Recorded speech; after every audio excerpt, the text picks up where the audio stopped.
سامعین سے گزارش کی جاتی ہے کہ ہمارے دونوں چینلز کے پلیٹ فارم سے جتنی بھی آڈیو بکس کی ریکارڈنگ کمپلیٹ ہو چکی ہے اسے خود بھی سنیں اور زیادہ سے زیادہ شیئر کرنے کی کوشش کریں، اور ہمارے سوشل میڈیا پلیٹ فارم کے لنکس ڈسکرپشن میں دیے گئے ہیں، ہمیں سبسکرائب اور فالو ضرور کریں تاکہ آپ کو ضروری اپڈیٹس ملتے رہیں، اور ہماری ٹیم کی فنانشیل سپورٹ کے لیے پیٹریون کی لنک ضرور چیک کریں۔ جزاک اللہ۔ بسم اللہ الرحمن الرحیم۔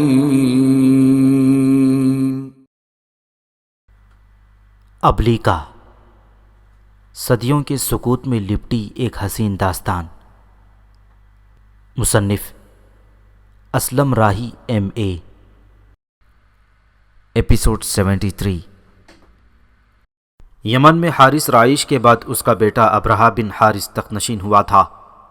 یہ بادشاہ انتہا کا بہادر اور جنگجو تھا۔ یہ بڑا منتظم اور جہاندیدہ تھا۔ اس نے سب سے پہلے اپنے لشکر کو منظم کیا، پھر توسیع سلطنت کی خاطر اپنے اطراف میں لشکر کشی کی۔ اس نے مغرب کی طرف یلغار کی اور ایسے منظم طریقے سے حملہ آور ہوا کہ دور تک وسیع زمینوں اور علاقوں کو فتح کرتا چلا گیا تھا، یہاں تک کہ اپنے لشکر کے ساتھ یہ ظلمات میں جا داخل ہوا۔ لیکن ظلمات میں داخل ہونے کے بعد اسے خوف پیدا ہوا کہ مبادا اس کا لشکر تاریکی میں گم ہو جائے گا اور اس کی یہ عظیم مہم اور بہترین کارکردگی گمنام ہو کر ہی نہ رہ جائے۔ لہذا اپنے لشکر کو انتشار اور گمشدگی سے بچانے کے لیے اور اپنے مرکز کے ساتھ اپنے رصد و کمک کا سلسلہ استوار رکھنے کی خاطر اس نے ایک بہترین طریقہ کار استعمال کیا۔ وہ جس طرف جاتا میلوں کے نشانات لگا دیتا تھا، اور ان نشانات پر اس نے روشنی کا بھی انتظام کر دیا تھا تاکہ لشکر جب اپنی مہم سے واپس جانا چاہی تو واپسی میں اسے کوئی دقت اور دشواری نہ ہو۔ یوں اس نے وسیع علاقوں کو فتح کیا۔ ابرہہ بن حارث کے بعد اس کا بیٹا فریقش بن ابرہہ تخت نشین ہوا تھا۔ ادھر بنی اسرائیل کا طاقتور ترین انسان سیمسن غازہ شہر سے نکل کر وادی سورق میں رہنے لگا تھا۔ یہاں اس نے ایک ایسی لڑکی کو دیکھا جو اس علاقے میں سب سے زیادہ خوبصورت اور دلکش تھی، اور اس لڑکی کا نام دلیلہ تھا۔ پس سیمسن نے اس لڑکی کو اپنے لیے پسند کیا اور ارادہ کر لیا کہ وہ اس لڑکی سے شادی کر کے وادی سورق میں اپنا گھر بسائے گا اور وہیں آباد ہو کر رہ جائے گا۔ اس مقصد کے لیے اس نے دلیلہ کے رشتہ داروں سے بات کی۔ انہیں جب خبر ہوئی کہ سیمسن جیسا شہزور اور طاقتور انسان دلیلہ کا رشتہ مانگتا ہے تو وہ خوش ہوئے، اور انہوں نے اپنی اس خوشی کے اظہار کے طور پر دلیلہ کی شادی سیمسن سے کر دی۔ دوسری طرف جب فلسطینیوں کے سرداروں کو یہ خبر ہوئی کہ سیمسن نے اب دلیلہ نام کی ایک لڑکی سے شادی کر لی ہے تو انہوں نے سیمسن کو اپنے سامنے زیر و مغلوب کرنے اور اس سے انتقام لینے کا ایک منصوبہ تیار کیا۔ اس منصوبے کی تکمیل کے لیے وہ طاق میں رہے، اور ایک روز جب دلیلہ اس گھر میں اکیلی تھی جو سیمسن نے اس کے لیے بنایا تھا اور خود سیمسن شکار کے لیے باہر گیا ہوا تھا، فلسطینیوں کے یہ سردار سیمسن کی بیوی دلیلہ کے پاس آئی۔ پہلے وہ اس سے ہمدردی، شفقت اور نرمی کی چکنی چپڑی باتیں کرتے رہے۔ پھر ایک سردار نے دلیلہ کو مخاطب کر کے کہا، اے دلیلہ، تو فلسطی قوم کی بیٹی ہے اور تجھے ہر اس کام میں بڑھ چڑھ کر حصہ لینا چاہیے جس میں فلسطی قوم کی بہتری ہو۔ ہم دیکھتے ہیں کہ تو نے بنی اسرائیل کے سیمسن سے شادی کر لی ہے، اور ہم سمجھتے ہیں کہ سیمسن اس وقت دنیا کا طاقتور ترین انسان ہے۔ گو ماضی میں اس سیمسن نے فلسطینیوں کو بہت نقصان پہنچایا ہے، اور ہم نے اس سے انتقام لینے کی بھی ٹھان لی تھی، لیکن اب چھوڑو، سیمسن نے تم سے شادی کر لی ہے، لہٰذا ہم نے اس انتقام کو فراموش کر دیا ہے۔ لیکن ہم یہ ضرور چاہیں گے کہ سیمسن کی نسبت سے تم ہمارے لیے ایک کام کرو۔ دلیلہ نے جب یہ جانا کہ فلسطی سردار اب سیمسن سے انتقام لینا نہیں چاہتی تو وہ بہت خوش ہوئی، اور مسرت و طمانینت کا اظہار کرتے ہوئے اس نے ان فلسطی سرداروں سے پوچھا، میں سیمسن کی نیت سے تمہارے لیے کیا کام سر انجام دے سکتی ہوں؟ اس بار ایک دوسرے فلسطی سردار نے کہا، اے دلیلہ، تو جانتی ہے کہ گزرے ہوئے دنوں میں سیمسن اپنی طاقت اور شہزوری کی بنا پر فلسطینیوں کو ناقابل اتلافی نقصان پہنچاتا رہا ہے۔ اب جب کہ ہم سیمسن سے انتقام کو تمہاری خاطر بھول چکے ہیں تو اب ہم صرف یہ جاننا چاہتے ہیں کہ سیمسن کی اس غیر معمولی طاقت اور شہزوری کا کیا راز ہے۔ اگر اے دلیلہ یہ کام تم اپنے لیے کر دو تو ہم میں سے ہر سردار تجھے چاندی کے 1100 سکے دے گا، اور اس طرح تم فلسطینیوں کی امیر ترین عورتوں میں شمار کی جانے لگو گی۔ اس پر دلیلہ نے کچھ سوچا پھر اس نے مطمئن انداز میں جواب دیتے ہوئے کہا، اے فلسطی سردار، میں تمہاری خاطر یہ کام ضرور سر انجام دوں گی۔ اس پر فلسطی سردار خوش ہوئے اور ایک نے کہا، اے دلیلہ، ہمارے کچھ آدمی تیرے گھر کے اطراف رہیں گے۔ سیمسن جب شکار سے لوٹے تو اس سے اس کی شہزوری کا بھید معلوم کرنے کی کوشش کرنا، اور تو اس بھید کو جان جائے تو ہمارے آدمیوں کے ذریعے ہمیں اس کی اطلاع کر دینا، پھر ہم آئیں گے اور دیکھیں گے کہ سیمسن کی شہزوری کا کیا بھید ہے۔ دلیلہ کے ساتھ اپنا یہ معاملہ بحسن خوبی اور کامیابی سے طے کرنے کے بعد فلسطی سردار وہاں سے چلے گئے تھے۔ سیمسن جب شکار سے لوٹا تو دلیلہ نے اس سے پوچھا، اے سیمسن، اب جب کہ میں تمہاری بیوی ہوں تو کیا تم مجھے یہ نہ بتاؤ گی کہ تمہاری اس غیر معمولی طاقت و قوت کا کیا راز ہے؟ اس استفسار پر سیمسن نے دلیلہ کو ٹالنے کے لیے کہا، اگر کوئی مجھے 7 ہری بھری بیدوں سے باندھ دے جو سکھائی نہ گئی ہوں تو میں کمزور ہو کر تمام آدمیوں جیسا ہو جاؤں گا۔ پس دلیلہ نے اس انکشاف کی اطلاع فلسطی سرداروں کو کر دی۔ سو وہ سردار 7 ہری بید کی چھڑیاں جو ابھی سکھائی نہ گئی تھیں دلیلہ کے پاس لے آئے اور اسے کہا، تو ان چھڑیوں سے سیمسن کو باندھے، اور جب تو ایسا کر چکے تو ہمیں آواز دے تاکہ تمہارے گھر میں گھات لے کر پہلے ہمارے آدمی دیکھ سکیں کہ کیا واقعی اس طریقہ کار سے سیمسن اپنی طاقت و قوت میں عام آدمیوں جیسا ہو گیا ہے یا نہیں۔ دلیلہ نے ان سرداروں کا کہا مانا اور سیمسن کو اس نے بیت کی ان چھڑیوں سے باندھ دیا، اور ایسا کرنے کی خبر اس نے فلسطی سرداروں کو بھی کر دی۔ اس کے بعد وہ سیمسن کے پاس آئی اور اسے مخاطب کر کے اس نے کہا، اے سیمسن، فلسطی تم پر چڑھ آئے ہیں تاکہ تم پر حملہ آور ہو کر تجھ سے انتقام لے سکیں۔ اس پر سیمسن فوراً اٹھ کھڑا ہوا۔ بیت کی وہ 7 چھڑیاں جن میں وہ بندھا ہوا تھا وہ اس نے کچھ اس آسانی اور سرعت سے توڑ دیے جیسے وہ کوئی چیز ہی نہیں تھی، اور اس کے ساتھ ہی سیمسن تیزی سے مستعد ہو کر اٹھ کھڑا ہوا۔ فلسطینیوں کو جب یہ دیکھا تو وہ جان گئے کہ سیمسن ویسے کا ویسا ہی ہے، اور اسے بیت کی ان چھڑیوں سے باندھ دینے کے باعث اس کی طاقت و قوت ختم نہیں ہو گئی، لہٰذا وہ دلیلہ سے گلا شکوہ کرنے کے بعد واپس چلے گئے۔ تب دلیلہ نے شکایت آمیز لہجے میں سیمسن کو مخاطب کر کے کہا، اے سیمسن، تو نے میرے ساتھ دھوکہ کیا اور مجھ پر اعتبار نہ کیا، حالانکہ میں تیری بیوی ہوں، پر تو نے مجھے اپنی اس غیر معمولی قوت کا بھید نہ بتایا، کاش تو ایسا نہ کرتا۔ اس پر سیمسن نے پھر دلیلہ کا دل رکھنے کی خاطر کہا، اے دلیلہ، اگر مجھے نئی رسیوں سے جو اس سے قبل کام میں نہ لائی گئی ہوں باندھ دیا جائے تو میں طاقت و قوت میں عام آدمیوں کی طرح ہو جاؤں گا۔ تب دلیلہ نے رسیاں لے کر سیمسن کو ان میں باندھ دیا اور فلسطینیوں کو اس کی خبر کر دی۔ ساتھ ہی اس نے سیمسن سے کہا، اے سیمسن، فلسطی تجھ پر چڑھ آئے ہیں، اب اپنا آپ سنبھال۔ دلیلہ کی اس تنبیہ پر سیمسن فوراً اٹھ کھڑا ہوا اور ان 7 مضبوط رسیوں کو اس نے دھاگے کی طرح توڑ پھینکا۔ یہ صورتحال دیکھ کر فلسطی واپس چلے گئے۔ اس پر دلیلہ نے سیمسن سے شکایت کی کہ تم نے مجھ پر اپنی طاقت کا بھید نہیں کھولا۔ اس پر سیمسن بولا، اگر میرے سر کے 7 لٹوں کو ایک کھونٹے کے ساتھ باندھ دیا جائے تو میں عام آدمیوں جیسا ہو جاؤں گا۔ پس دلیلہ نے ایسا ہی کیا اور سیمسن سے کہا، اے سیمسن، فلسطی تم پر چڑھ آئے ہیں۔ تب سیمسن اٹھ کھڑا ہوا۔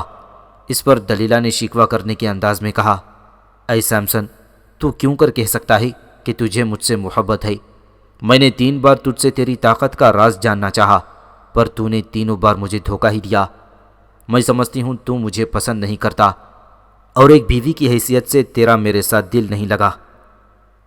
دلیلہ کی ان باتوں سے سیمسن تنگ آ گیا۔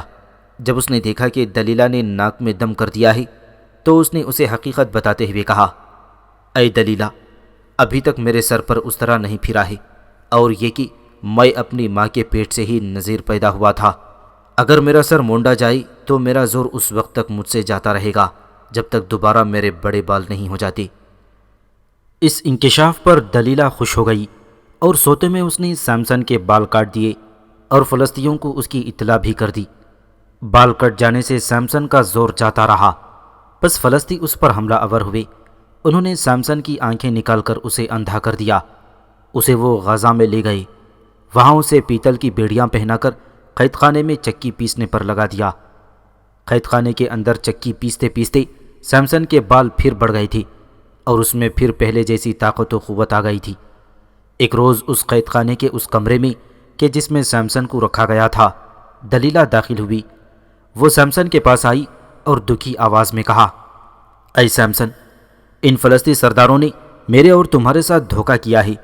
وہ سردار میرے پاس آئے تھے، ان سب نے مجھے 1100 چاندی کے سکے دینے کا وعدہ کیا تھا اور مجھ سے یہ مطالبہ کیا تھا کہ میں ان کے لیے یہ جانوں کہ تمہاری طاقت و قوت کا بھید کیا ہے۔ انہوں نے میرے ساتھ وعدہ کیا کہ گو سیمسن نے فلسطینیوں کو ناقابل تلافی نقصان پہنچائے ہیں، پر ہم سیمسن کو معاف کر چکے ہیں اور اس سے کسی قسم کا انتقام نہ لیں گے۔ ان کی اس یقین دہانی پر میں نے تمہاری طاقت کا بھید جان کر انہیں بتا دیا تھا۔ انہوں نے اپنے وعدے کی خلاف ورزی کی اور تم پر ظلم کیا۔ کاش میں ان بے رحم اور ناقابل اعتبار سرداروں کی باتوں میں نہ آئی ہوتی۔ اے سیمسن، میں تم سے اپنے رویے کی معافی مانگتی ہوں۔ سیمسن نے دکھ اور اذیت سے کہا، اے دلیلہ، اب تمہارے یوں معافی مانگنے سے کیا حاصل؟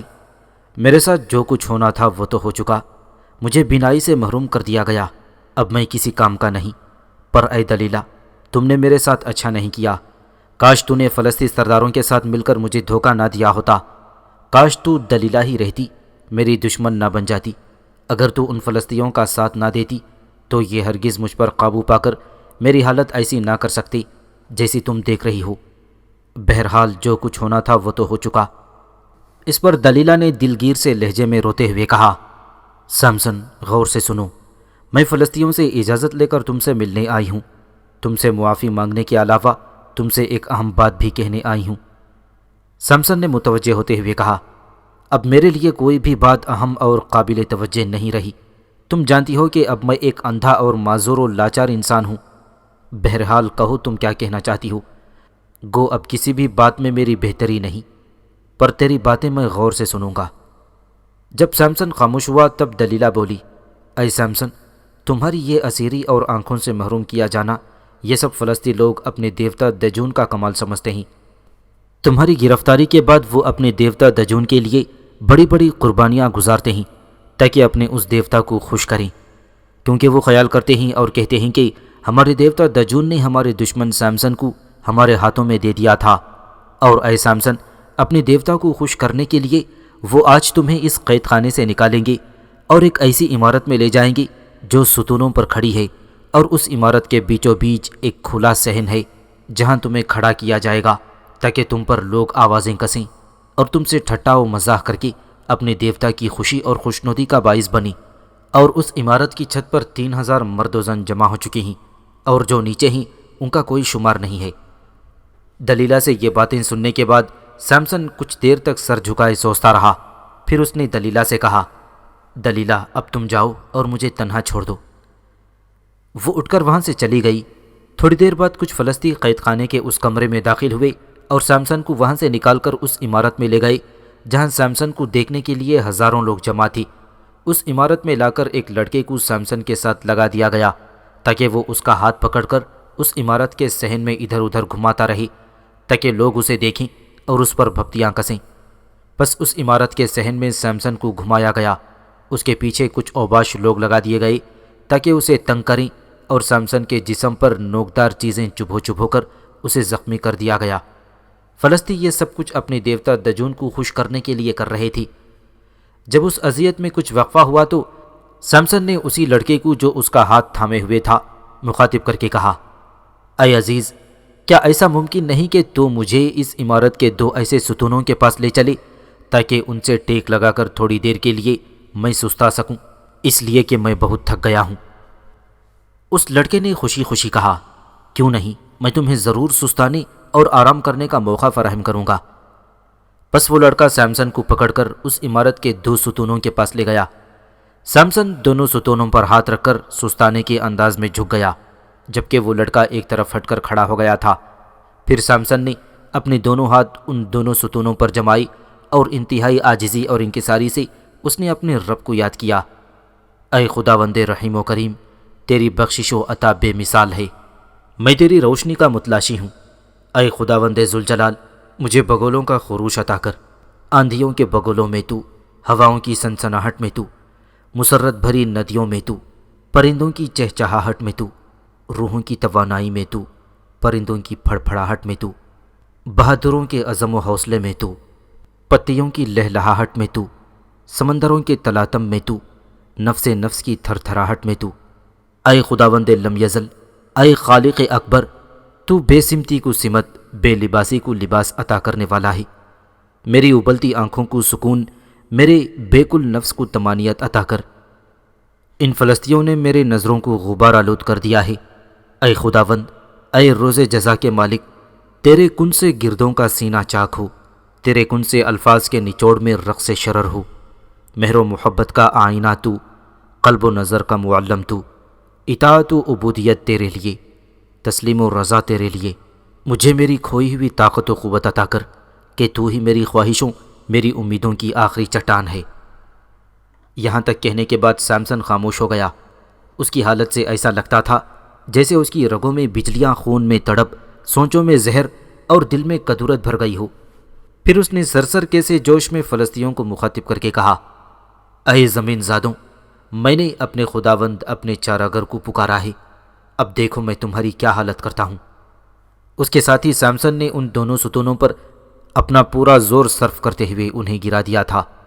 ان ستونوں کے گر جانے کی وجہ سے وہ ساری عمارت ہی گر گئی، اور جس قدر لوگ وہاں موجود تھے وہ اس عمارت کے ملبے تلے دب کر ختم ہو گئے۔ حسین دلیلہ اور خود سیمسن بھی اس عمارت تلے دب کر ختم ہو گیا تھا۔ توریت کے مطابق سیمسن کے رشتہ دار سیمسن کی لاش کو لے گئے اور سراع اور استال نام کی بستیوں کے درمیانی قبرستان میں اسے دفن کر دیا گیا۔ یوناف کئی ماہ تک سانگا نام کی اس خانہ بدوش قبیلے میں رہ کر افریقہ کے مختلف حصوں کا مطالعاتی جائزہ لیتا رہا۔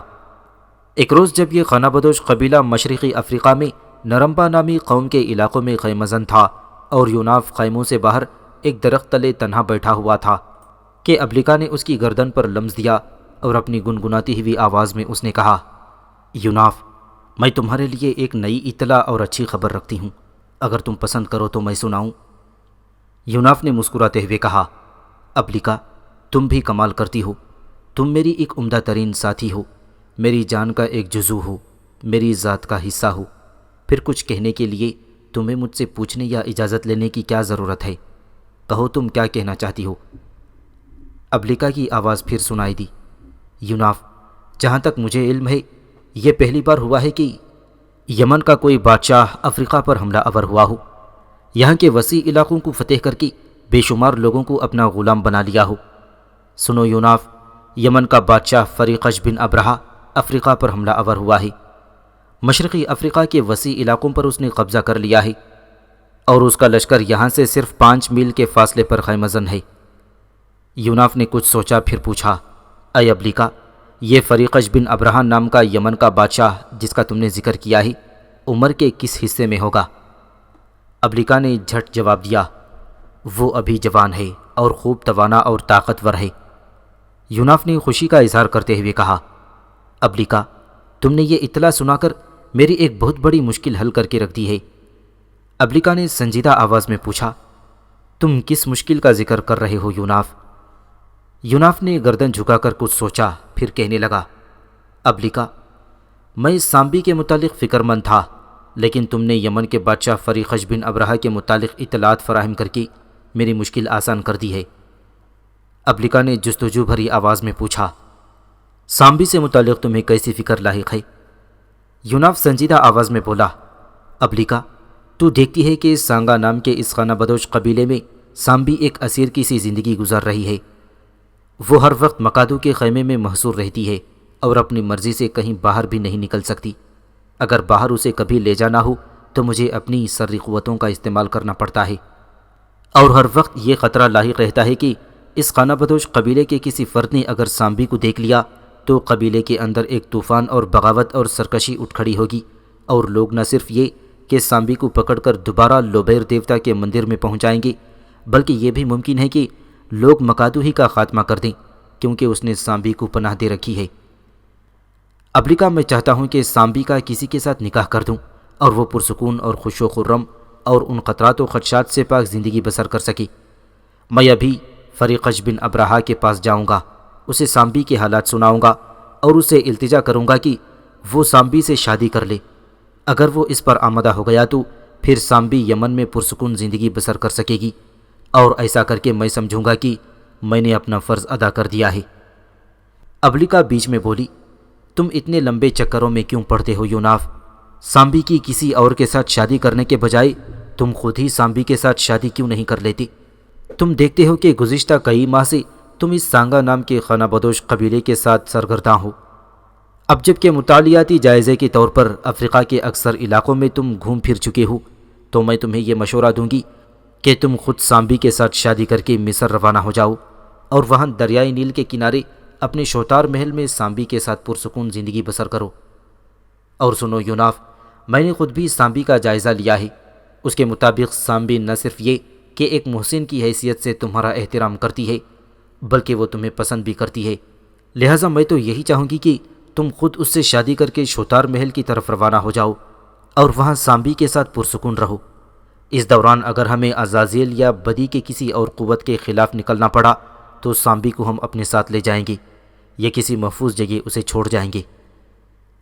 یوناف نے کہا، ابلیکا تیرا مشورہ اچھا ہے، پر دیکھ ماضی میں نے کتنی ہی شادیاں کی ہیں، لیکن سبھی کبھی عزازیل کی بدی کی شکار ہو کر اور کبھی دوسری معصیت کی قوتوں کے حادثے کا شکار ہو کر مجھ سے بچھڑ گئیں، اور ان سب کا بچھڑنا مجھ پر کیسا گراں گزرا تھا کہ میں بیان نہیں کر سکتا۔ تم نے دیکھا آخر میں نے قرطیسہ کے ساتھ شادی کی تھی۔ وہ اپنی خوبصورتی اور سلوک میں بے مثل تھی، اور اس کی پیدائش میں چونکہ 2 جن سے مشتمل تھیں اور وہ بڑی قوتوں کی بھی مالک تھی، لہٰذا میں اسے حاصل کر کے بڑا خوش ہوا تھا، کیونکہ اپنی انہی قوتوں کی بنا پر وہ ایک طویل عرصہ میرے ساتھ رہ سکتی تھی، اور وہ عزازیل اور اس کے ساتھیوں سے اپنا دفاع بھی کر سکتی تھی۔ آہ برا ہو اس عزازیل کا، وہ اچانک اس پر حملہ آور ہوا اور اسے نابود کر کے رکھ دیا۔ اے ابلیکا، اب شادی کرنے سے میرا دل اچاٹ سا ہو گیا ہے، اس لیے کہ جس لڑکی سے میں شادی کرتا ہوں جب وہ بچھڑتی ہے تو دل دکھتا ہے۔ اس بنا پر سامبی کے ساتھ شادی کرنے سے میں کترا رہا ہوں، ورنہ میں جانتا ہوں وہ خوبصورت و حسین اور دلکش و دل فریب ہے۔ بہرحال میں یمن کے بادشاہ فریقش بن ابرہہ کی طرف جاتا ہوں اور سامبی سے متعلق اس سے بات کرتا ہوں، پھر دیکھو سامبی سے متعلق کیا معاملہ طے ہوتا ہے۔ ابلیکا نے یوناف کی اس گفتگو کا کوئی جواب نہ دیا، جبکہ یوناف چپ چاپ اپنی سری قوتوں کو حرکت میں لایا اور وہاں سے وہ ہوا میں تحلیل ہو جانے والے دھوئیں کی طرح روپوش ہو گیا۔ پھر وہ یمن کے بادشاہ فریقش بن ابرہہ کے لشکر میں نمودار ہوا۔ اس نے دیکھا دور دور تک فریقش کے لشکریوں کے خیمے نصب تھے۔ اس لشکرگاہ میں جس پہلے شخص کی یوناف پر نگاہ پڑی، اسے مخاطب کر کے یوناف نے کہا، اے میرے بھائی، میں ان سرزمینوں کے اندر ایک اجنبی ہوں اور میں تمہارے بادشاہ فریقش بن ابرہہ سے ملنا چاہتا ہوں۔ اس مقصد کے لیے ان خیموں کے اندر مجھے کس طرف کا رخ کرنا چاہیے؟ اس شخص نے لشکرگاہ کے خیموں کے درمیان ایک بہت بڑے بلند اور گنبد نما سرخ رنگ کے چرمی خیمے کی طرف اشارہ کرتے ہوئے کہا، وہ بلند اور سرخ رنگ خیمہ تم دیکھ رہے ہو، وہی ہمارے بادشاہ فریقش بن ابرہہ کا ہے۔ یوناف نے اس شخص کا شکر ادا کیا اور اس خیمے کی طرف ہو لیا۔ تھوڑی ہی دیر بعد یوناف اس خیمے کے پاس آیا اور وہاں کھڑے محافظوں سے اس نے اپنا تعارف کراتے ہوئے بادشاہ سے ملنے کی خواہش کا اظہار کیا۔ اس پر ان میں سے ایک محافظ اندر چلا گیا۔ چند ہی ساعتوں بعد وہ لوٹ کر آیا اور یوناف کو مخاطب کرتے ہوئے اس نے کہا، اندر چلے جاؤ، بادشاہ نے تمہیں طلب کیا ہے۔ یوناف اس کے کہنے پر جب خیمے کے اندر داخل ہوا تو اس نے دیکھا کہ وہ خیمہ اندر سے ریشمی پردوں سے خوب مزین کیا گیا ہے۔ خیمے کے جس کمرے میں یوناف داخل ہوا تھا اس کے سامنے والی دیوار کے ساتھ لکڑی کی ایک شہنشین تھی، جس پر گدے اور گاؤ تکیے رکھے ہوئے تھے۔ اس شہنشین پر یمن کا بادشاہ فریقش بن ابرہہ بیٹھا ہوا تھا اور اس کے بائیں طرف 4 حسین اور خوبصورت عورتیں بھی بیٹھی ہوئی تھیں۔ یوناف کو دیکھتے ہی اس نے کہا، میں یمن کا بادشاہ فریقش بن ابرہہ اور میرے ساتھ یہ 4 عورتیں میری بیویاں ہیں۔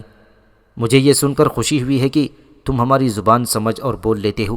کیا تم مجھے بتاؤ گے کہ تم کون ہو اور کہاں سے آئے ہو اور تمہارا تعلق کس سرزمین سے ہے؟ فریقش بن ابرہہ کے اس انکشاف پر کہ وہ 4 عورتیں اس کی بیویاں ہیں، یوناف کی حالت زوال و انحطاط میں پھنسی درد کی لکیروں جیسی ہو کر رہ گئی تھی۔ پھر اس نے اپنے آپ کو سنبھالا اور فریقش بن ابرہہ کو مخاطب کر کے اس نے کہا، اے بادشاہ، میرا تعلق مصر کی سرزمین سے ہے، پر میں نے اپنی زندگی کا بیشتر حصہ مصر سے باہر سیاحت میں گزارا ہے، اور گزشتہ کئی ماہ سے میں افریقہ کے سانگا نام کے ایک خانہ بدوش قبیلے کے ساتھ افریقہ کے اندر جگہ جگہ اور نگر نگر گھوم پھر کر یہاں کی قدیم و جدید رسومات کا جائزہ لے رہا ہوں۔ اس لحاظ سے ان علاقوں کے اندر میرا ایک مطالعاتی سفر ہے۔ یوناف کی گفتگو سن کر فریقش بن ابرہہ خوش ہوا اور یوناف کو ایک خالی نشست کی طرف اشارہ کر کے بیٹھنے کو کہا۔ یوناف جب وہاں بیٹھ گیا تو ابن ابرہہ نے پوچھا، ان سرزمینوں کے اندر تم نے کیسی اور کون سی رسومات کا جائزہ لیا؟ یوناف کہنے لگا، اے بادشاہ، ان سرزمینوں کے اندر میں نے یہاں کے لوگوں کی سحر، بارش، ضبط آفتاب، ضبط ہوا، خدا کے انسانی روپ، مظاہر ارواح اور شجر پرستی اور ایسی ہی نوع کی دیگر رسومات کا مطالعہ کیا ہے۔ ابن ابرہہ نے دلچسپی ظاہر کرتے ہوئے ایک بیتابی کے عالم میں کہا، اس جائزے کے دوران جو کچھ بھی تم نے دیکھا اس کا ذکر مجھ سے بھی ویسا ہی کرو کہ میرے علم میں اضافہ ہو سکے۔ یوناف نے ایک بار غور سے ابن ابرہہ کی طرف دیکھا، پھر اس نے کہا، اے بادشاہ، افریقہ کے اندر گھومتے ہوئے میں نے بہت سی رسومات دیکھی، ان میں سے پہلے میں بارش سے متعلق رسومات کا ذکر کرتا ہوں۔ مشرقی افریقہ کی ڈیمبیگوے قوم کے جادوگروں کو جب مہ برسانا ہوتا ہے تو جادوگر ایک بھیڑ اور ایک بچھڑے کو دھوپ میں لے جاتا ہے، پھر ان جانوروں کا پیٹ چاک کرتا ہے اور اوجھڑے نکال کر ادھر ادھر پھینک دیتا ہے۔ اس کے بعد وہ ایک برتن میں پانی اور ایک قسم کا سفوف ڈالتا ہے اور اپنے عمل کی ابتدا کرتا ہے۔ اگر جادوگر کا یہ عمل کامیاب رہے تو پانی ابلنے لگتا ہے اور ساتھ ہی بارش شروع ہو جاتی ہے، اور جب بارش کو روکنا ہو تو جادوگر سیاہ لباس پہن لیتا ہے اور اپنے جھونپڑے کے اندر تومبے میں سنگی بلور تپانے لگتا ہے۔ اس طریقے سے وہ بارش کو روکتا ہے۔ جنوب مشرقی افریقہ کی زولو قوم دیوتاؤں کے جذبہ رحم کو ابھار کر بارش کا اہتمام کرتی ہے۔ وہ کسی معصوم اور بے ضرر چڑیا کو پکڑ کر مار دیتے ہیں اور پھر اسے زمین میں دفن کرتے ہیں، اور یہ خیال کرتے ہیں کہ ان کے ایسا کرنے سے آسمان دیوتا کو ان پر رحم آئے گا اور وہ ان کے لیے بارش برسائے گا۔ انہی لوگوں کے ہاں میں نے ایسا ہوتے بھی دیکھا ہے کہ جب بارش کی ضرورت محسوس ہو تو عورتیں اپنے بچوں کو گردنوں تک زمین میں دفن کر دیتی ہیں اور خود کچھ فاصلے پر جا کر کھڑی ہو جاتی ہیں، پھر تھوڑی دیر بعد بچوں کو نکال لیتی ہیں اور یہ امید کرتی ہیں کہ ان کے ایسا کرنے سے آسمان کا دل بھر آئے گا اور بارش شروع ہو جائے گی۔ بارش برسانے کی یہ رسومات صرف افریقہ میں ہی نہیں، دیگر ممالک میں بھی ہیں اور تھیں۔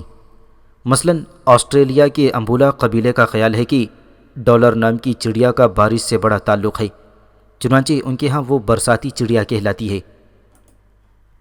ہندوستان کے پونا کے علاقے میں بارش نہ ہو تو لڑکے اپنے ساتھی کو ننگا کر کے پتوں سے ڈھانپ دیتے ہیں، اسے بارش کا بادشاہ کہتے ہیں اور اسے بستی میں لے کر گھومتے ہیں جہاں لوگ بارش کی خاطر اس پر پانی ڈالتے ہیں۔ پنجاب اور دیگر علاقوں میں بارش کے لیے لوگوں پر پانی ڈالنا، گوبر اور پانی بھرے مٹکے لوگوں کے ہاں پھینکنا اور بارش کے لیے کوے کے انڈے توڑنا اسی سلسلے کی کڑیاں ہیں۔ پھر یوناف نے اپنی بات کو جاری رکھتے ہوئے کہا، اے بادشاہ، شمالی افریقہ کی گوانچ قوم کے لوگ جب بارش نہ ہو تو بارش کے لیے ایک انوکھا طریقہ کار استعمال کرتے ہیں کہ بچوں والی بھیڑوں کو ایک مقدس میدان میں جمع کر کے ان کے بچوں کو ان سے جدا کر لیتے ہیں اور یہ امید کرتے ہیں کہ بچوں کے جدا ہونے سے آسمان کا جذبہ رحم جوش میں آئے گا اور بارش ہوگی۔ اور جب یہ لوگ بارش کو روکنا چاہیں تو کتے کے بائیں کان پر گرم گرم تیل ڈال دیتے ہیں، اور درد کے باعث کتا جب چیختا ہے تو وہ امید کرتے ہیں کہ کتے کی چیخیں سن کر آسمان بارش روک دے گا۔ اے بادشاہ، یہ تو بارش سے متعلق کچھ رسومات تھیں، ان کے علاوہ بھی بہت سی رسومات ہیں۔ اب میں آپ کو ضبط آفتاب سے متعلق کچھ رسومات بتاتا ہوں۔ افریقہ کے ساحر سمجھتے ہیں کہ جس طرح وہ مہ برسا سکتا ہے ایسے ہی دھوپ بھی پیدا کر سکتا ہے، نیز وہ غروب آفتاب میں تاخیر و تعجیل کا کام بھی کر سکتا ہے۔ افریقہ میں قبیلے کا سردار یا بادشاہ اپنے دیوتاؤں کے مندر کا طواف کرتا ہے اور یہ امید رکھتا ہے کہ اس کے ایسا کرنے سے سورج کسوف سے بچا رہے گا۔ کسوف کے موقع پر جب دھوپ ختم ہو جاتی ہے تو افریقہ کے لوگ اپنے ساحروں کے پاس جاتے ہیں اور اس سے التجا کرتے ہیں کہ وہ دھوپ کو واپس لائے۔ پس وہ ساحر لوہے کی انیوں والے تیروں کو آگ میں رکھتا ہے، اور جب وہ انیاں تپ کر سرخ ہو جاتی ہیں تو ان تیروں کو ہوا میں چلا دیا جاتا ہے اور یہ امید کی جاتی ہے کہ گرہن کے بعد سورج کی دھوپ پھر لوٹ آئے گی۔ افریقہ کے اندر ہواؤں اور آندھیوں کو گرفت میں کرنے کی عجیب و غریب سی رسومات ہیں۔ جنوبی افریقہ کے وحشیوں کی ایک نسل کو ہوا یا آندھی بند کرنا مقصود ہو تو وہ ایک موٹی اور وزنی کھال کسی بلی سے باندھ کر لٹکا دیتے ہیں، اور جب وہ کھال ہوا میں پھریروں کی طرح لہراتی ہے تو لوگ خیال کرتے ہیں کہ اب آندھی یا ہوا رک جائے گی۔ بگولوں کو روحوں سے گزرنے سے تعبیر کیا جاتا ہے اور ڈرا کر بھگانے کے لیے اس پر لکڑیاں پھینکی جاتی ہیں۔ افریقہ کے علاوہ دیگر ممالک میں بارش کے لیے اور بہت سی رسومات بھی ہیں۔ مثلاً یونان میں تھیسلی اور مقدونیہ کے لوگ بارش کے لیے بچوں کا ایک جلوس نکال کر کنووں اور چشموں کی طرف بھیجتے ہیں۔ اس جلوس میں پھولوں سے بھری ایک لڑکی بھی ہوتی ہے جسے تھوڑے تھوڑے وقفوں سے پانی میں بھگوتے جاتے ہیں اور بارش کے لیے التجا کرتے چلے جاتے ہیں۔ جنوبی اور مغربی روس میں بارش کے لیے رسم غسل ادا کی جاتی ہے۔ کوہ قاف کے علاقے میں بارش کے لیے ایک عجیب رسم ہے۔ بارش کے لیے حسین اور کنواری لڑکیاں ہل میں جت جاتی ہیں اور ہل کو کھینچتی ہوئی کسی دریا میں کمر کمر پانی تک لے جاتی ہیں اور بارش کی امید کرتی ہیں۔ مینڈک کو پانی کے ساتھ چونکہ ایک نسبت ہے، اس لیے اسے بھی بارش کے لیے استعمال کیا جاتا ہے۔ ریڈ انڈینز کے ہاں جب بارش نہیں ہوتی تو وہ مینڈک کو کسی برتن تلے بند کر دیتے ہیں اور بارش کی امید کرتے ہیں۔ ہندوستان کے صوبہ متوسطہ کے لوگ بارش کے لیے مینڈک کو تازہ پتوں والی ایک ٹہنی سے باندھتے ہیں اور خیال کرتے ہیں کہ بارش ہوگی۔ سماٹرا میں بارش کے لیے حسین عورتیں نیم برہنہ حالت میں دریا میں اترتی ہیں اور وہاں ایک دوسری پر چھینٹیں دیتی ہیں۔ اس عمل کو بارش کی امید سمجھا جاتا ہے۔ انڈونیشیا میں بارش کے لیے سفید سور کی قربانی دی جاتی ہے۔ بحر الکاہل کے جزیروں میں بارش کے لیے پتھروں کو پانی میں بھگویا جاتا ہے اور خیال کیا جاتا ہے کہ بارش ہوگی۔ چین میں بھی خدا سے بغاوت معمولی بات ہے، چنانچہ چین میں بارش کے لیے کاغذ اور لکڑی کا ایک اژدھا تیار کیا جاتا ہے اور اسے مے اور بارش کا دیوتا تسلیم کرنے کے بعد اس کا جلوس نکالا جاتا ہے تاکہ بارش ہو۔ لیکن اس کارروائی کے بعد اگر بارش نہ ہو تو پھر اس دیوتا پر بارش نہ ہونے کی وجہ سے لعنت بھیجتے ہیں اور اس دیوتا کی دھجیاں اڑا کر رکھ دیتے ہیں۔ بعض اوقات اس دیوتا کو معزول کر دیا جاتا ہے اور اس کی جگہ کوئی دوسرا انتظام کیا جاتا ہے۔ اپریل 1888 عیسوی کو بھی ایسا ہی ہوا تھا کہ اہل چین نے جو بارش کا دیوتا بنایا اس کا نام لنگ وانگ رکھا گیا تھا، اور جب اس لنگ وانگ کی وجہ سے بارش نہ ہوئی تو انہوں نے اس دیوتا کو سزا کے طور پر کچھ دنوں کے لیے حوالات میں بند کر دیا۔ بارش کے لیے اٹلی میں بھی اسی طرح کی رسومات تھیں۔ ایک بار اٹلی کے لوگوں نے بارش کے لیے سینٹ فرانس آف پولو، جو اٹلی کے ایک فرانسیسی ولی جو 14ویں صدی میں گزرے ہیں، اس کی شبیہ موسم بہار میں نکالی۔ اس کے سامنے منشائے ربانی والی دعائیں، رات کی ہفت گانہ عبادتیں، سماع چراغاں اور آتش بازی کی۔ آخر جب اس بزرگ کی وجہ سے بارش نہ ہوئی تو کسانوں کا صبر کا پیمانہ لبریز ہو گیا اور پھر سینٹ کو شہر بدر کر دیا گیا۔ پلورمو کے باغ میں سینٹ جوزف کی تصویروں اور مجسموں کا ڈھیر لگا دیا گیا اور لوگوں نے قسم کھا لی کہ جب تک بارش نہ ہوگی وہ اس سینٹ کو وہیں دھوپ میں ڈالے رکھیں گے۔ پھر دوسرے سینٹ کے منہ دیواروں کی طرف کر دیے گئے۔ کچھ نے مجسموں سے خوبصورت لباس اتار کر انہیں پانی کے ان حوضوں میں غوطے لگا دیے گئے جن سے گھوڑوں کو پانی پلایا جاتا تھا۔ سینٹ اینجلو کی اس سے بھی زیادہ بے حرمتی کی گئی۔ ان کے مجسمے کو ننگا کیا گیا، پہلے اسے گالیاں دی گئیں، پھر زنجیروں میں جکڑا گیا اور دریا میں غرق کرنے اور مسلوب کرنے کی دھمکیاں دی گئیں، اور لوگوں کا ہجوم انہیں مکے دکھا دکھا کر نعرہ بلند کرتا تھا، بارش یا پھانسی۔ لیکن اس کے باوجود بارش نہ ہوئی تھی۔ دیگر ممالک میں بھی آفتاب اور دھوپ سے متعلق عام رسومات پائی جاتی ہیں۔ چنانچہ سورج گرہن کے موقع پر روس کے لوگ اپنے اپنے گھروں سے آگ باہر نکال لیا کرتے ہیں اور ساتھ ہی ساتھ سورج سے التجا بھی کرتے ہیں کہ وہ پھر اپنی آب و تاب سے چمکنے لگے۔ قدیم مصر میں سورج کی دھوپ کو قائم و دائم رکھنے کے لیے میلاد و عصائے شمسی نام کا تہوار منا دیا جاتا ہے، جس میں بادشاہ آفتاب کے ایک نمائندے کی حیثیت سے مندر کا طواف کرتا ہے تاکہ سال بھر میں سورج گرہن کا شکار نہ ہو۔ ہندوؤں کے ہاں عقیدہ ہے کہ برہمن جو صبح کے وقت ارپن کرتا ہے، طلوع آفتاب اسی کی رہن منت ہے۔ قدیم میکسیکو کے لوگ سورج کو سرچشمہ حیات خیال کرتے ہیں، اسی لیے اس کی دھوپ کو قائم رکھنے کے لیے اس کے سامنے خون میں لتھڑے ہوئے انسانی اور حیوانی دل کا نذرانہ پیش کیا کرتے تھے۔ اس کے علاوہ بابل، اسپارٹا، ایران، بلخ، بخارا میں بھی یہ خیال کیا جاتا ہے کہ سورج کی رتھ کمزور ہو جاتی ہے، لہٰذا اس کی دھوپ کو قائم رکھنے کے لیے اسے نئی رتھ کی ضرورت پیش آتی ہے۔ اس مقصد کے لیے ایک نئی رتھ تیار کی جاتی ہے اور اس میں گھوڑے جوت کر اس رتھ کو گھوڑوں سمیت دریا یا سمندروں میں جھونک دیا جاتا ہے۔ اسپارٹا میں یہ رسم ٹیگیٹس کی دلکش پہاڑی پر ادا کیا کرتے تھے۔ پیرو کے علاقے میں کوہستان اینڈوس پر 2 مینار تھی۔ ایک مینار سے دوسرے مینار تک جال پھیلا دیا جاتا تھا اور یہ خیال کیا جاتا تھا کہ سورج کو اس جال میں اسیر کر لیا گیا ہے، لہٰذا وہ ان کے لیے دھوپ اور روشنی دیتا رہے۔ نیو گینی کے قدیم باشندے سورج کی رفتار تیز کرنے کے لیے اس کی طرف پتھر اور نیزے پھینکتے تھے اور خیال کرتے تھے کہ اس طرح اس کی رفتار تیز ہو گئی اور ان کے وہ عزیز تمباکو کے کھیتوں میں کام کرنے گئے ہیں جلد لوٹ آئیں گے۔ ملایا کے لوگ خیال کرتے تھے کہ غروب آفتاب کے وقت جو شفق پھوٹتی ہے اس سے کمزور آدمی بخار میں مبتلا ہو جاتا ہے، لہٰذا اس اثر کو دور کرنے کے لیے وہ آگ پر کلیاں نچھاور کرتے ہیں اور دھول اڑاتے ہیں۔ ہوا اور بگولوں کو کنٹرول اور ضبط کرنے کے لیے افریقہ کے علاوہ دنیا کے دوسرے خطوں پر بھی کچھ اس طرح کی ہی رسومات ہیں۔ گرین لینڈ میں عورت سے متعلق یہ خیال کیا جاتا ہے کہ جب وہ زچگی کے ایام میں ہو تو زچگی کے بعد کچھ عرصے تک اس میں کچھ ایسی قوت رہتی ہے کہ اس کے اثر سے آندھی اتر سکتی ہے۔ اس عورت کو بس یہ کرنا ہوتا ہے کہ وہ گھر سے باہر نکل کر منہ میں ہوا بھرے، پھر لوٹ کر گھر میں آئے اور ہوا کو پھونک دے۔ اس طریقہ کار سے خیال کیا جاتا ہے کہ آندھیاں رک جاتی ہیں۔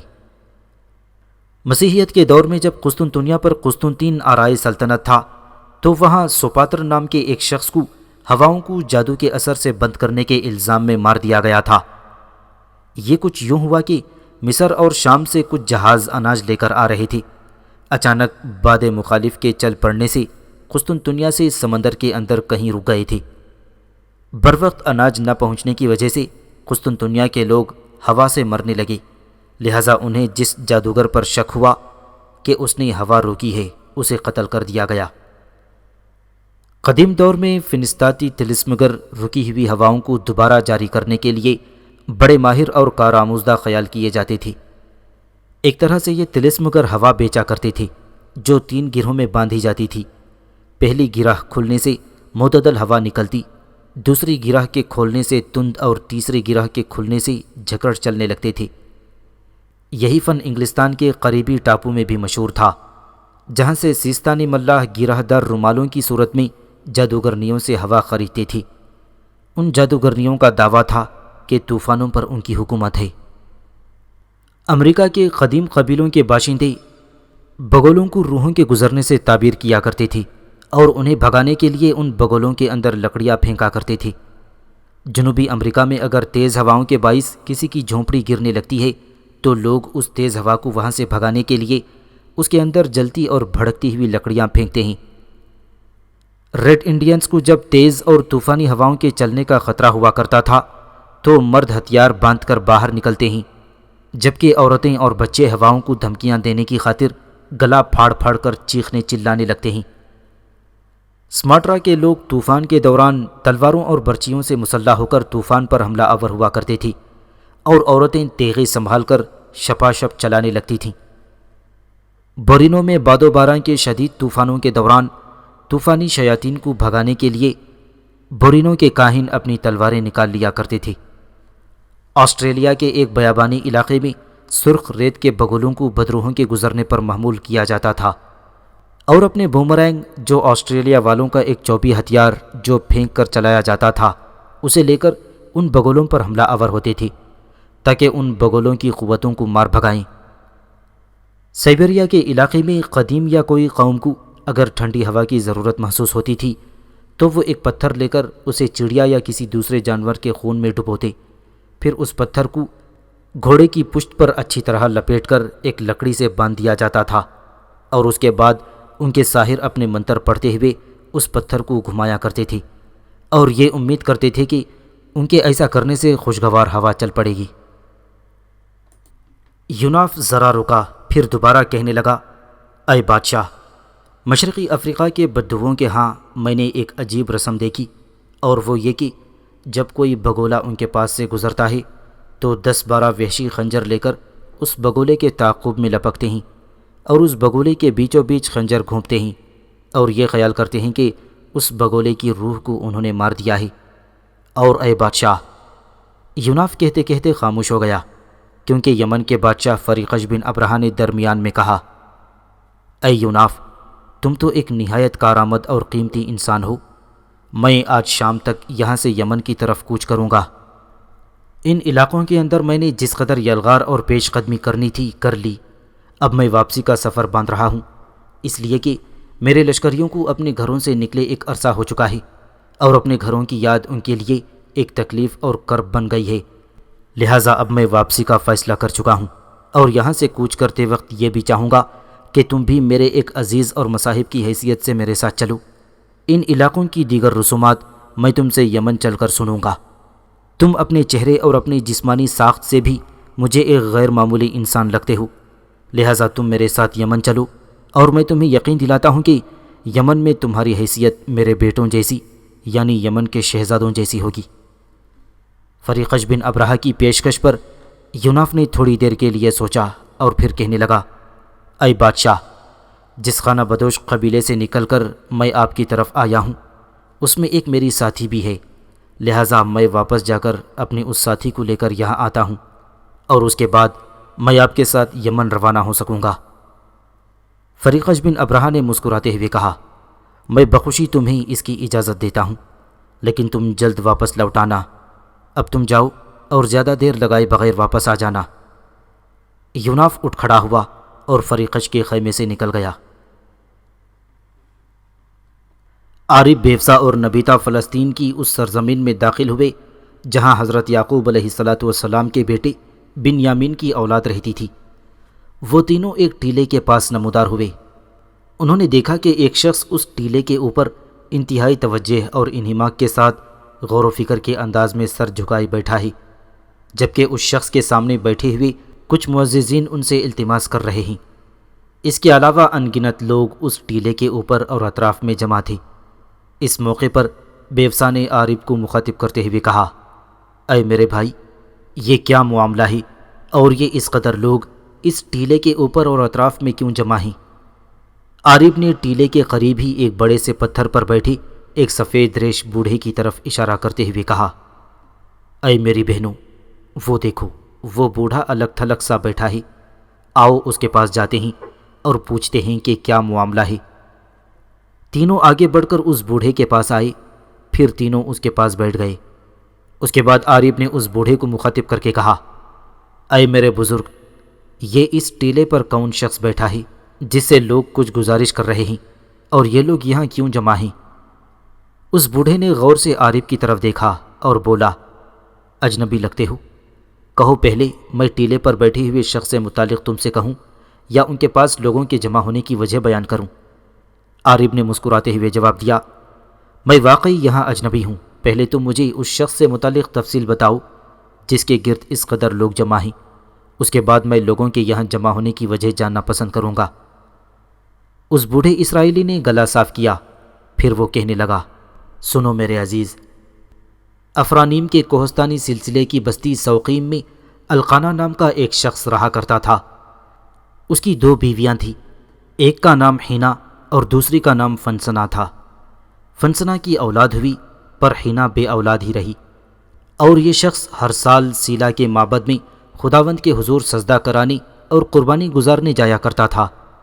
اور اس معبد کا نگران ایلی نام کا ایک شخص تھا جو اپنے 2 بیٹوں حفنی اور فیخاس کے ساتھ اس معبد میں ہی رہا کرتا تھا، اور جس روز القانہ ذبیحہ گزارتا تھا تو جو کچھ اس ذبیحہ میں سے وہ اپنی بیوی فنسنا اور اس کے سب بیٹوں کو دیا کرتا تھا، اس سے دگنا اکیلی حینا کو دیتا تھا، اس لیے کہ وہ حینا کو بہت پسند کرتا تھا، اور فنسنا ہر وقت حینا کو چھیڑتی اور اس کا مذاق اڑاتی تھی کہ وہ بانجھ اور بنجر ہے، اور فنسنا کی اس طعنہ زنی کے جواب میں حینا روتی تھی، جبکہ اس کا شوہر القانہ اکثر اسے تسلی اور دلاسے دے کر چپ کرا دیا کرتا تھا۔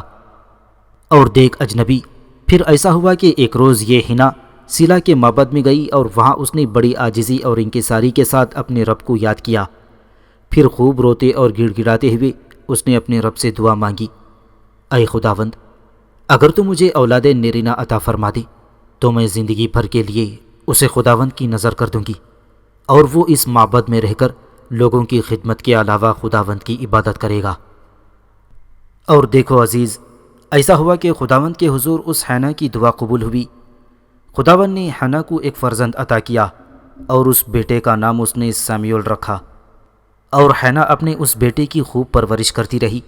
اور جب بچہ بڑا ہوا اور حنا نے اس کا دودھ چھڑا دیا تو وہ اپنے بیٹے سمیول کو لے کر سیلا کے معبد میں لائی۔ وہاں اس نے ایک بچھڑے کی قربانی دی، پھر اپنے فرزند کو معبد کے نگران اعلیٰ ایلی کے پاس لائی اور اسے مخاطب کر کے کہا، اے میرے بزرگ، میرے ہاں اولاد نہ ہوتی تھی، سو اس معبد میں خداوند کے حضور رو کر اور گڑ گڑا کر میں نے دعا کرنے کے باعث خداوند نے مجھے یہ فرزند عطا کیا، اور میں نے خداوند سے عہد کیا تھا کہ میں اپنے بچے کو اس کی نظر کر کے معبد کی خدمت کے لیے وقف کر دوں گی، سو میں اپنے بیٹے کو لے کر آئی ہوں کہ اس معبد کے لیے وقف ہو۔ پھر حنا وہاں سے سجدے میں گر گئی اور بلند آواز میں اپنے رب کی تعریف کرتے ہوئے کہنے لگی، اے خداوند، میرا دل تیری یاد میں مگن ہے، میرا منہ اب میرے دشمنوں پر کھل گیا ہے، میرا سر اے خداوند تیرے باعث بلند ہوا ہے، میں تیری نجات کی متمنی ہوں کہ تیرے مانند کوئی قدوس نہیں ہے، کوئی تیرے علاوہ قابل پرستش نہیں۔ خداوند بڑا عظیم و علیم ہے اور اعمال کا تولنے والا ہے، اس کے سامنے غرور کی باتیں نہ کرو اور منہ سے بڑا بول نہ بولو۔ خداوند کے سامنے بڑے بڑوں کی کمانیں ٹوٹ جاتی ہیں اور لڑکھڑاتے ہوئوں کی قوتیں ٹوٹ جاتی ہیں۔ خداوند مارتا ہے، جلاتا ہے، وہی مسکین بھی کرتا ہے اور دولت مند بھی، وہی پست کیا کرتا ہے اور سرفراز بھی۔ جو خداوند سے جھگڑتے ہیں یقیناً ٹکڑے ٹکڑے کر دیے جاتے ہیں۔ یہ دعا ختم کرنے کے بعد حنا واپس چلی گئی اور اپنے بیٹے سمیول کو سیلا کے اس ہیکل کے لیے وقف کر دی گئی، اور ایسا ہوا کہ اسی ہیکل میں پرورش پا کر سمیول جوان ہو گیا۔ اور دیکھ اجنبی، ایک روز ایسا ہوا کہ ہیکل کا بڑا نگران ایل ہیکل کے اندر لیٹا ہوا تھا کہ اس پر نیند غالب آ گئی، اور سمیول اس وقت ہیکل کے اندر رکھے خداوند کے صندوق یعنی تابوت سکینہ کے پاس لیٹا ہوا تھا۔ تو اسی وقت خداوند کا فرشتہ وہاں نازل ہوا، پر وہ سمیول کو دکھائی نہ دیا۔ بس اس فرشتے نے سمیول کو پکارا۔ سمیول سمجھا شاید بزرگ ایلی نے اسے آواز دی ہے، لہٰذا وہ بھاگ کر ایلی کے پاس آیا اور کہنے لگا، اے آقا، تو نے مجھے پکارا سو میں حاضر ہوں۔ ایلی نے تعجب کا اظہار کرتے ہوئے کہا، اے سمیول، میں نے تو تجھے آواز نہیں دی۔ سمیول دوبارہ تابوت سکینہ کے پاس جا کر لیٹ گیا۔ دوبارہ خداوند کے فرشتے نے سمیول کو پکارا، سمیول، سمیول۔ دوبارہ سمیول اٹھ کر ایلی کی طرف بھاگا اور کہنے لگا، اے آقا، تو نے مجھے پکارا سو میں حاضر ہوں۔ ایلی نے پھر تعجب و پریشانی میں کہا، اے بیٹے، میں نے تجھے نہیں پکارا۔ اس پر پھر وہ جا کر لیٹ گیا۔ تیسری بار جب پھر خداوند کے فرشتے نے سمیول کو پکارا تو سمیول پھر بھاگ کر ایلی کے پاس آیا اور کہنے لگا، اے آقا، تو نے مجھے پکارا سو میں حاضر ہوں۔ ہیکل کا نگران جس کا نام ایلی تھا بڑا نیک اور جہاں دیدہ انسان تھا۔ وہ جان گیا کہ سمیول کو نبوت عطا ہو رہی ہے اور پکارنے والا پکارتا ہے۔ اس پر عارف بیچ میں بول پڑا اور اس بوڑھے اسرائیلی کو مخاطب کر کے اس نے کہا، کیا وہ ٹیلے کے اوپر بیٹھا شخص سمیول ہے اور یہ خدا کا نبی ہے؟ اس بوڑھے اسرائیلی نے مسکراتے ہوئے کہا، ہاں یہی سمیول ہے اور یہ خدا کا نبی ہے۔ عارف کہنے لگا، اچھا اے بزرگ، تم اپنا سلسلہ کلام جاری رکھو۔ اس بوڑھے اسرائیلی نے اپنا سلسلہ کلام جاری رکھتے ہوئے پھر کہنا شروع کیا، اے اجنبی، جب تیسری بار سمیول بھاگ کر ایلی کے پاس آیا تو بزرگ ایلی معاملے کی اصل نوعیت کو جان گیا، لہٰذا اس نے سمیول کو مخاطب کر کے کہا، اے سمیول، اگر اب پھر تجھے کوئی پکارے اور آواز دے تو کہنا، اے خداوند کے فرستادہ، کہو میں تیرے خداوند کا بندہ سنتا ہوں۔ ایلی سے یہ ہدایت حاصل کرنے کے بعد سمیول پھر تابوت سکینہ کے پاس جا کر لیٹ گیا، اور ایک بار جب پھر اسے پکارا گیا تو سمیول کہنے لگا، کہو کیا کہنا ہے، میں خداوند کا بندہ سنتا ہوں۔ پھر سیموئیل کو فرشتے کی آواز سنائی دی اور وہ کہہ رہا تھا، اے سیموئیل، خداوند بنی اسرائیل کے اندر ایسا کام کرنے والے ہیں جس سے ہر سننے والے کے کان بھنا جائیں گے۔ دیکھ، بنی اسرائیل پر ان کے گناہوں کے باعث ایک مرگ آنے والی ہے، اور ایلی کے دونوں بیٹے جو بدکار اور گنہگار ہیں اس مرگ کا شکار ہوں گے۔ اے سیموئیل، خداوند نے تجھے اپنا فرستادہ کیا ہے، سو تو اٹھ، لوگوں کو نیکی کی طرف بلا اور گناہ اور بدی سے انہیں ڈرا۔ اس کے بعد خداوند کا فرشتہ وہاں سے جاتا رہا اور سیموئیل وہاں تابوت سکینہ کے پاس صبح تک سوتا رہا۔ اور دوسرے روز جب ایلی نے سیموئیل کو آواز دی تو وہ اٹھ کر اس کی طرف گیا اور کہنے لگا، اے آقا، اگر آپ نے مجھے پکارا ہے تو میں حاضر ہوں۔ اس پر ایلی نے کہا، اے میرے بیٹے سیموئیل، وہ کیا باتیں تھیں جو کل پکارنے والے نے تم سے کہیں؟ سیموئیل پہلے تو کچھ ڈرا تھا، پھر ساری باتیں اس نے ایلی سے کہہ دیں۔ یہ باتیں سن کر ایلی کچھ پریشان سا ہو گیا۔ پھر اس نے غمزدہ آواز میں کہا، اے سیموئیل، خداوند کے اس فرشتے نے سچ کہا، میرے دونوں بیٹے حفنہ اور فیخاز گنہگار اور بدکار ہیں۔ وہ ہیکل میں چڑھائی جانے والی نذر و نیاز کی اشیاء کو خرد برد کر جاتے ہیں۔ یہ دونوں ہیکل میں آنے والی عورتوں کے ساتھ ہم آغوش ہوتے ہیں اور ان کے ساتھ بدکاری میں ملوث ہوتے ہیں۔ آہ، میرے یہ دونوں بیٹے نہ جانے بنی اسرائیل کے دوسرے لوگوں کے ساتھ کس مصیبت میں مبتلا ہو کر ہلاک ہوتے ہیں۔ ایلی خاموش ہو گیا اور سیموئیل اس کے پاس سے چلا گیا۔ اور اس واقعے کے بعد سیموئیل نے بنی اسرائیل کے اندر تبلیغ کا کام شروع کر دیا، اور دان سے لے کر برسبا تک سیموئیل نیکی اور خیر کا پیغام پہنچاتا رہا اور لوگوں سے تلقین کی کہ وہ سب کچھ چھوڑ کر صرف ایک خدا کی بندگی اور عبادت کریں۔ لیکن بنی اسرائیل نے سیموئیل کی نصیحتوں پر عمل نہ کیا، اور وہ برابر بعال دیوتا اور اشتار دیوی کی پوجا پاٹ اور پرستش کرنے میں مگن و مصروف رہے۔ پھر کئی برس بیت گئے اور ایسا ہوا کہ فلسطی قوم کے لشکر نے بنی اسرائیل پر حملہ کر دیا۔ بنی اسرائیل فلسطینیوں کا مقابلہ کرنے کے لیے نکلے۔ بنی اسرائیل کے لشکر نے ابن عزر کے مقام پر ڈیرے ڈالے، جبکہ فلسطی ان کے سامنے عفیق کے مقام پر خیمزن ہوئے تھے۔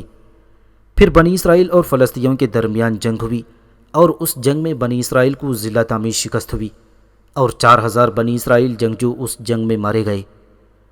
اس کے بعد بنی اسرائیل نے فیصلہ کیا کہ سیلا کے ہیکل سے تابوت سکینہ نکال کر لشکر کے اندر لایا جائے اور دوبارہ فلسطینیوں سے جنگ کی ابتدا کی جائے، تاکہ اس تابوت سکینہ کی برکت سے خداوند بنی اسرائیل کو فلسطینیوں پر غلبہ اور فتح عطا فرمائے۔ پس سیلا کے ہیکل سے تابوت سکینہ منگوایا گیا اور اسے لشکر میں رکھ کر پھر فلسطینیوں سے جنگ کی ابتدا کی گئی۔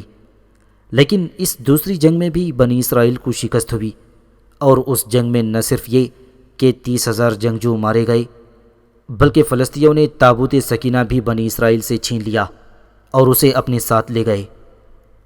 اور اس جنگ میں کاہن ایلی کے دونوں بیٹے بھی مارے گئے۔ اس شکست کی خبر جب ہیکل میں کاہن ایلی کو ہوئی تو وہ پچھاڑ کر گرا، اس کی گردن ٹوٹی اور وہ مر گیا۔ اب بنی اسرائیل کے سرکردہ لوگ سیموئیل کے پاس جمع ہوئے ہیں اور اس سے یہ گزارش کر رہے ہیں کہ اب جب کہ وہ بوڑھا ہو گیا ہے تو وہ کسی کو اسرائیل کا بادشاہ مقرر کر دے۔ اب دیکھو سیموئیل لوگوں کے اس سوال کا کیا جواب دیتے ہیں۔ وہ بوڑھا اسرائیلی خاموش ہوا، پھر کہنے لگا، اے اجنبی، یہ ہے وہ تفصیل جو تو جاننا چاہتا تھا اور میں نے تجھ سے کہہ دی۔ عارب نے بیوسا اور نبیتا کو اشارہ کیا، وہ تینوں ایک طرف ہٹ کر کھڑے ہو گئے۔ پھر عارب نے بیوسا اور نبیتا کو مخاطب کر کے کہا، اے میری بہنوں، ہم لوگ اب یہیں بنی اسرائیل کے اندر رہتے ہیں اور دیکھتے ہیں کہ سیموئیل نبوت کا کام کیسے نبھاتے ہیں، اور یہ کہ بنی اسرائیل کا بادشاہ کسے مقرر کرتے ہیں، اور اگر ہو سکے تو یہاں رہ کر ہم بدی کی ترغیب اور گناہوں کے فروغ کے لیے بھی کام کریں گے۔ اب ہم یہیں کہیں نزدیکی سرائے میں ٹھہر کر حالات کا جائزہ لیں گے۔ عارب کہتے کہتے خاموش ہو گیا، کیونکہ اس ٹیلے کی چوٹی سے ایک مناد نے بلند آواز میں لوگوں کو مخاطب کر کے کہا، اے لوگوں، بزرگ سیموئیل کے ہاں تمہاری درخواست منظور ہوئی۔ سنو، بزرگ سیموئیل نے یہ فیصلہ دیا ہے کہ خداوند کو تمہارے لیے بادشاہ مقرر کیا جانا منظور ہے۔